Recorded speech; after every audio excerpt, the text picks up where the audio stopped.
Hello everybody, Andy here, and today I want to do a classic every kill team tier list, a faction ranking if you will.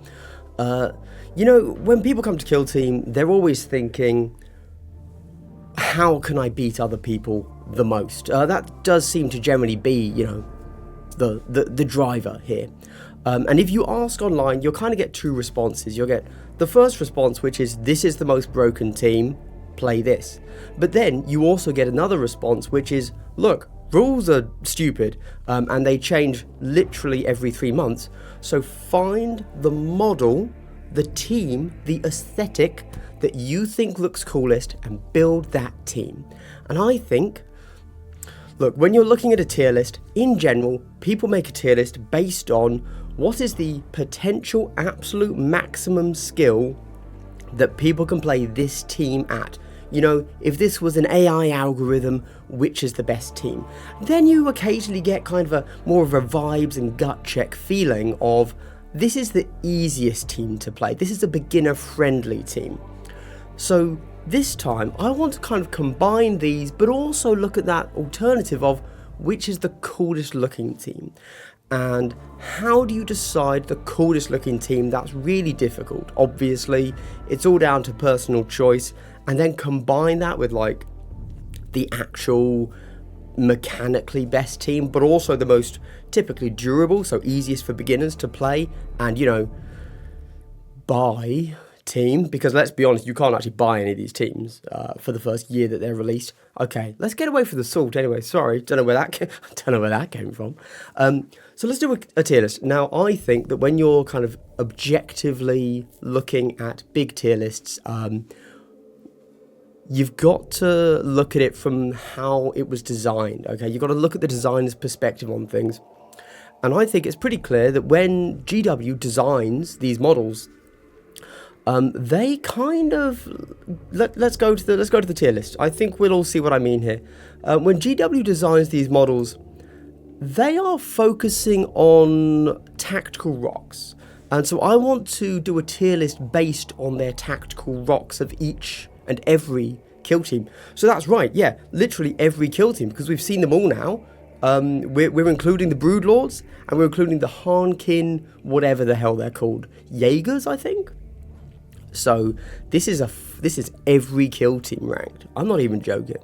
Obviously, we've got the standard S tier, A tier, B tier, C tier, D tier. B tier, if you can see, it's in the middle up here. That means if I can't make a decision and I just want to, put out some bullshit content that doesn't even matter at all, I'm going to put it in B tier, because that's like total fence sitting. It's like, oh, I can't make a decision, so I don't know, whatever, in the middle. What a loser's choice this has been. Anyway, Night Lords. Based off Legionary, okay? We're starting strong. I'm just going in order. They're in no order at all. I didn't put any effort into this. Night Lords are just the Legionary team, okay? So they don't really have any new sculpts apart from, I think he's called the Screamer, the Screecher. I don't know, whatever no, okay. They have one tack rock, okay? Let's put it up. It's the guy with the lightning claws. It is not good. It's not a good tactical rock. Night Lords, not a good team for tactical rocks, so I'm going to put that there. Chaos Cultists, you have so many models and one tactical rock. That really just doesn't make any sense to me. I don't really know what the design guys were thinking on that, Really quite cringe, actually, really quite cringe. Blades of Cain, oh my god. Immediate S tier. The tactical rocks aren't just tactical rocks, they're ruins. Now, I know what you're thinking. Okay, does that disqualify them from being a tactical rock if it's a tactical ruin? Quite the opposite. I think it adds some real flavour, and they really push the boat out, because literally every single model in the Blades of Cain have a tactical ruin to stand on. Immediate S tier, both for quality and quantity. Clear Eldar bias, which, makes sense. We then get the Scouts. No tactical rocks. No tactical rocks. That's insane. They are the bottom of D tier. Look, GW often has to deal with old legacy issues when it comes to rules, models, etc. Scouts are a brand new team. No tactical rocks is absolutely insane. We come to the mandrakes. I'm gonna, you know what? I'm gonna say S tier. I'm gonna say S tier. Is it because elf bias? Maybe. Yeah, maybe. No, you know what? I can't. I'm sorry. I've got to stay true to myself. They don't have too many tactical rocks. The one that they do have has a nice little vine on it, and that's nice. That's nice. And it is a tactical ruin. I've changed my mind. It's S tier. It's a ruin, not a rock. You know, you got to love that. Farstalker Kimban. Now, this is a 12 model team, right? Only one tactical rock. Oh, although you know what? It's just occurred to me. They have tactical dirt as well. Because if you know the Pekra guy, he has his Pekra on like a tracker mound. That's pretty good. So I would say they're really doing an A tier there based on quality as opposed to quantity. So yeah, I'm into that. Anytime you can have a little footprint molded onto the base, that's an A tier. That's an A tier, no doubt. We then get Harnkin Jaegers. Now, obviously we've only seen one angle of these guys, so we can't say for sure. We can't really see into the future that much. They have a single tactical rock for the sniper. It's a pretty B tier. That's kind of your mandatory. That's what you expect. Sniper leaning on a rock. That's very classic GW pose. You also expect to see the sniper on the rock and the sergeant on the rock. This one doesn't have the sergeant on the rock. You know what? Actually, I think that pushes it to C tier. Yeah. If it had the double tack rock of the sniper and the sergeant, I'd go B as like standard, but it's a D. Wow. Okay, Brood Brothers. This is an awkward one because obviously you've got the 10 Cadian head swaps and then you've got some dudes, but they have arguably one of the best tactical rocks in the game in the form of the Brood Coven dude, like the Brood Lord, who's on a pipe. Everybody loves a good pipe. That's an S tier. We all love to get piped. S tier, immediate piped. Commandos, tough one, you know. So commandos only have the knob. Oh, commandos have a knob on a rock. Knob rock. Yeah, that's an A tier. That's an A tier just because it's a knob. Yeah, can't lie with you. Sorry. Hyrotech Circle. It's not even close. It's an S tier. These guys have tactical crypte. What's it called? The flying thing. The scarab. Tactical scarab. And then tactical kind of scaffolding and tactical arm. Absolutely amazing. So few models, but the quality is so high, it's an S tier, no doubt. Kassakin, one tactical rock, pretty cringe. But they do have a tactical rock, so that's a C tier. That's a C tier. I would have liked more. Pathfinders, one tactical rock. Again, legacy issues, so they had to convert an existing kit. But Tau are cool. So maybe that's a B tier just because they're Tau. You know, this is always the problem with making tier lists. There's so much subjectiveness to it. But actually, this is a pretty objective tier list, so that's Pathfinder's C tier, no doubt. Navy Breachers, D tier, no tactical rocks. What are these guys? Veteran Guardsmen, D tier, no tactical rocks. Oh, wait, hold on. C tier because they have a tactical medical bag. That's pretty banging. Can't lie. That's pretty banging. I love accoutrement, okay? If you can ever put accoutrement into a team, great. They also have the mine. So the mine is part of the demolition guy's base. So no rocks, but accoutrement. So that does keep it out of D tier for me personally. And again, this is an objective tier list, so that is actually correct. Inquisition, one tactical rock. It's a small tactical rock. I think it's a B tier. I think that's going to be our first B tier. But actually, hold on. You only get 7 models. Nah, that's bullshit. Nah, that's terrible. That's terrible purely for the value of the kit. Really bad, actually. Felgor Ravagers. Okay, now I know what you're thinking. B tier. No, this is A tier. This is A tier because it's a goat on a rock. immediately you're harkening back to real life notions of rock climbing goats, which, as we all know, are a thing. So yeah, that's an easy A tier. Phobos, I think that's our B. So Phobos are a 10-man team, except so that means that all of the poses are mirrored, because it's actually 5 and 5.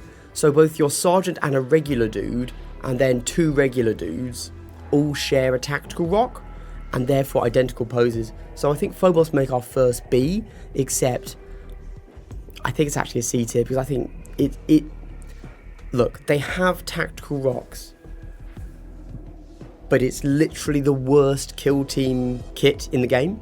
Not that Phobos are bad, not that Space Marines are bad, but there is nothing in this Phobos kit. One of them has a rosette.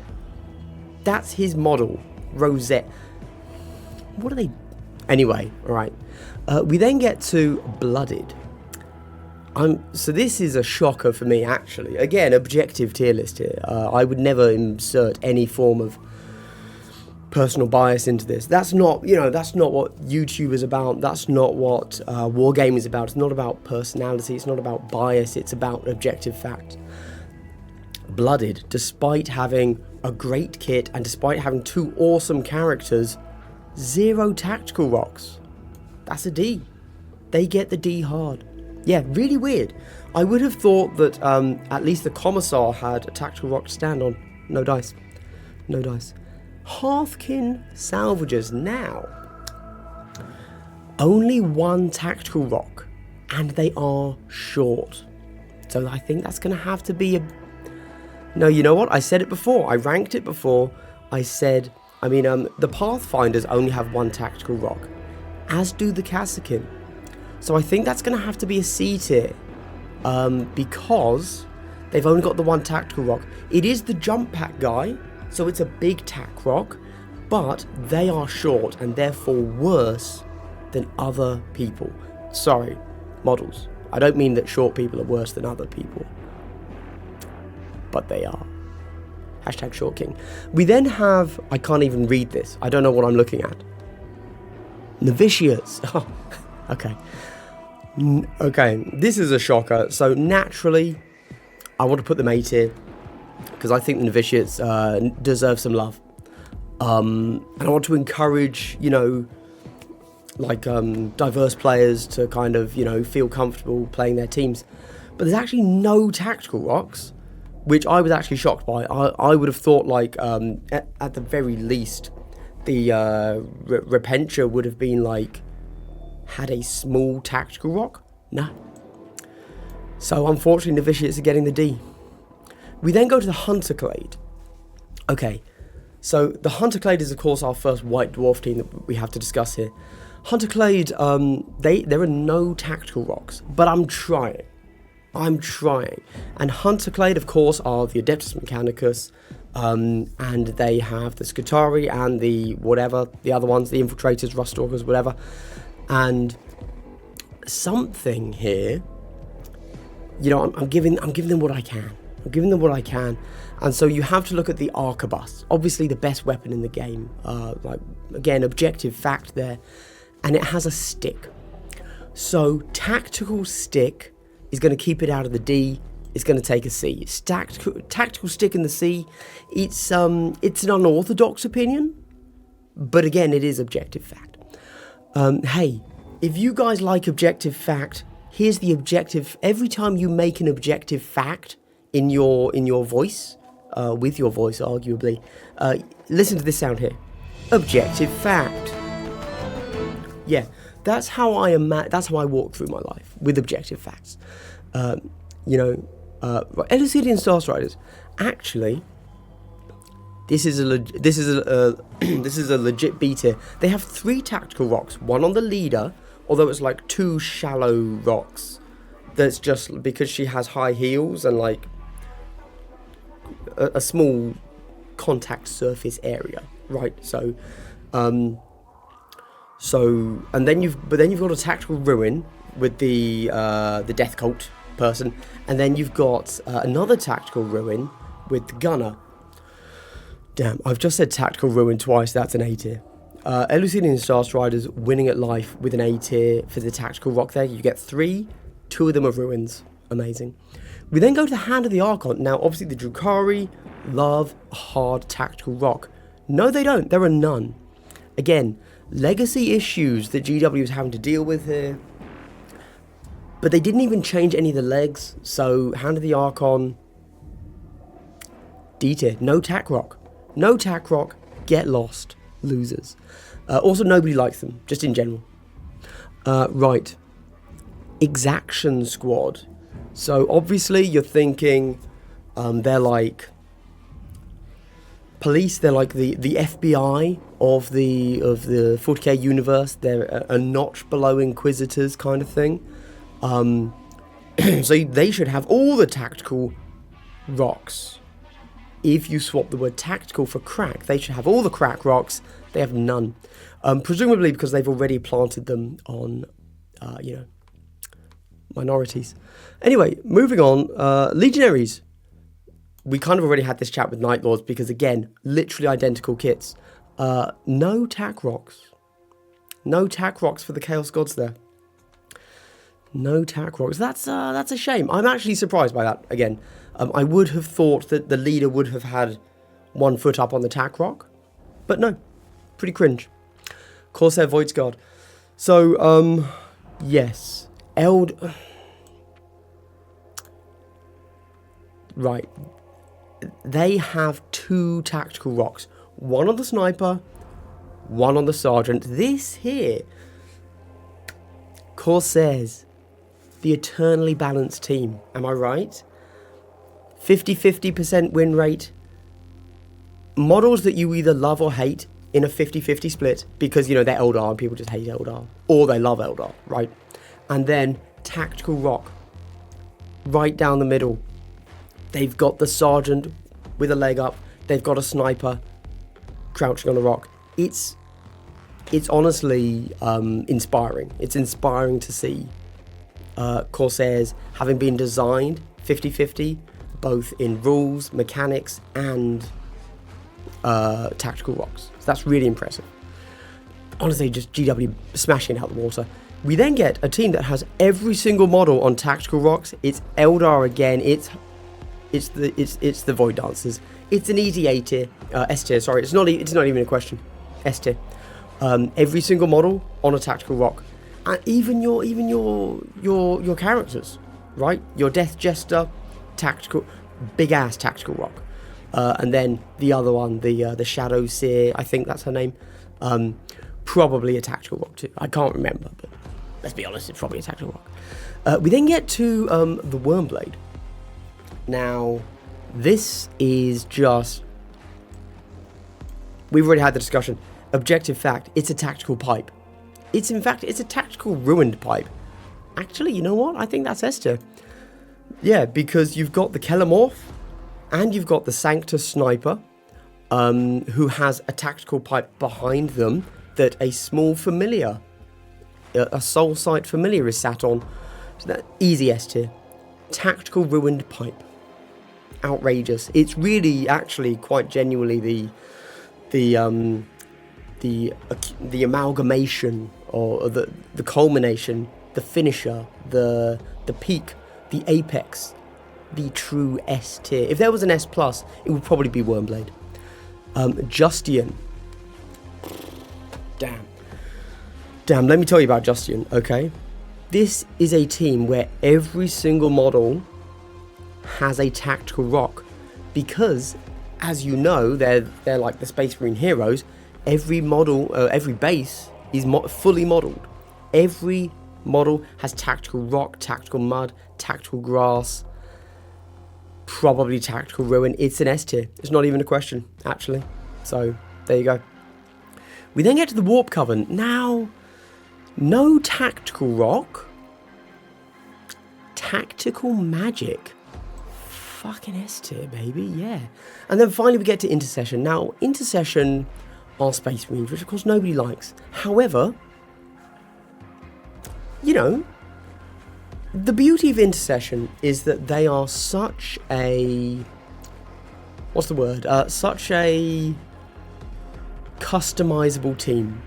You can pretty much proxy them with anything. You don't have to run just regular intercessors and assault intercessors, okay? You can pick out the best models. I was actually originally, like, one of the things I was going to do was, what was I going to do? I was going to do a stupid hobby video, which I ended up not doing, which is creating the most expensive kill team. And I was going to buy 6 models, and they were all going to be, not the Primarchs, what are they called? The Chapter Masters. So it's going to be like Azrael, Mephiston, Grimaldus, and convert them into regular intercessors so that they would be the most expensive intercession squad. But then I didn't do that because that would be proper GW simping, wouldn't it? But this means that every model was on the table, and that means you're going Guillaume. I mean, that's legit. He'll balance on a 32mm base. That's not even a question. Angle him to the side a bit. Fine. And that means tactical ruin, but a space marine, so it's a D tier. I'm sorry there, guys. Yeah, cringe. Pretty cringe. Anyway, here you go. That's my objective fact of a kill team tier list. If you made it to the end of the video, I'd like to give you a big objective fact. And that is my version of an April Fool's video. Last year I did what's, 3rd edition leaked or whatever. And I could have just done that again. But I was like, you know what? It's not actually as fun as it sounds, because you have that brief moment of like, oh my god, we get to find stuff out, and so it's kind of abusing people's hope. Here, it's a dumb tier list based on tactical rocks, and if we go back and look at the thumbnail, I use red circle. Literally never used that in the thumbnail before. Me pointing to my merch. I have used that, but that's a good picture. I mean, can't lie, it's a good picture. And then a model that literally doesn't appear in Kill Team. I feel that was enough of a hint that people weren't coming into this, expecting perhaps the most serious video. I even circled the tactical rock. I should have used Farsight's an amazing model. Anyway, cool. Thank you for watching, everybody. And hey, objective facts.